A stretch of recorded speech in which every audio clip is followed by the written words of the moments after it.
आज हामी नमस्कार प्राणायामको विषयमा कुरा गरौँ। यसका फाइदाका बारेमा जानकारी लिऊँ र यसको व्यवहारिक अभ्यास पनि गरौँ।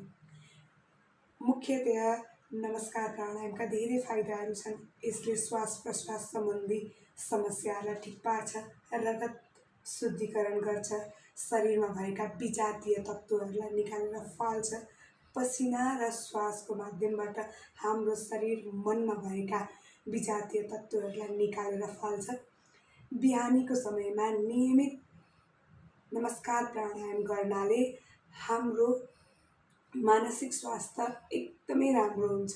हामीमा भएको तनाव, चिन्ता, अशान्ति, छटपटी तथा डिप्रेसन, माइग्रेन, एन्जाइटी लगायतका मानसिक समस्याहरूलाई पनि ठिक पार्न र लामो समयदेखि औषधि सेवन गर्नुभएको छ भने पनि बिस्तारै यसले औषधि छोड्न पनि मद्दत गर्छ। आउनुहोस् यसको आज व्यवहारिक प्रयोग गरौँ। त्योभन्दा अगाडि यस कुन अवस्थामा चाहिँ यो गर्नु हुँदैन त्यो पनि बुझौँ।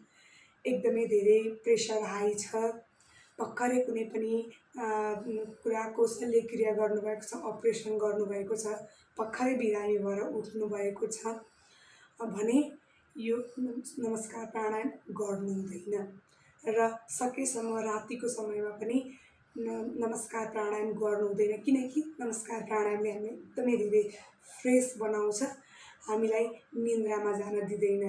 त्यसैले सकेसम्म सधैँ कि दिउँसो कि बिहान, सबैभन्दा उत्तम त बिहानीको समयमा हो नमस्कार प्राणायामको लागि।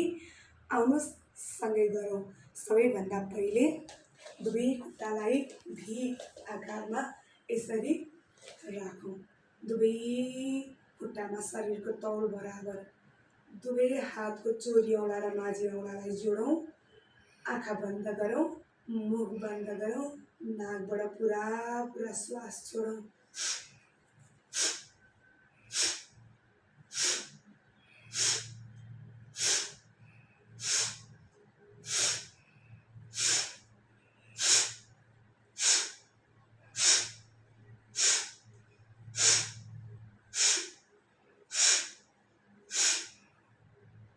बिस्तारै टक्क रोक्यौँ।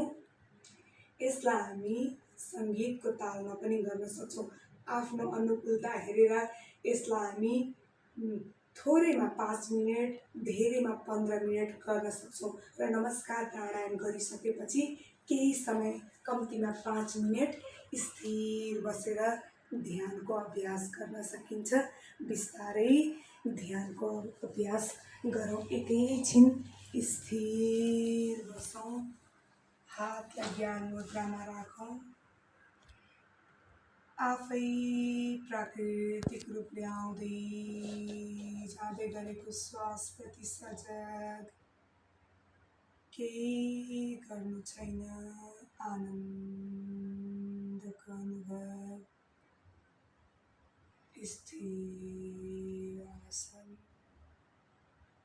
5 मिनटको ध्यानपछि बिस्तारै लामो गहिरो श्वाससँगै दुवै हातलाई रगडेर आँखालाई सेकेर बिस्तारै हात हेर्दै पुरा गरौँ। यसरी नमस्कार प्राणायामको विधि गर्न सकिन्छ। धन्यवाद।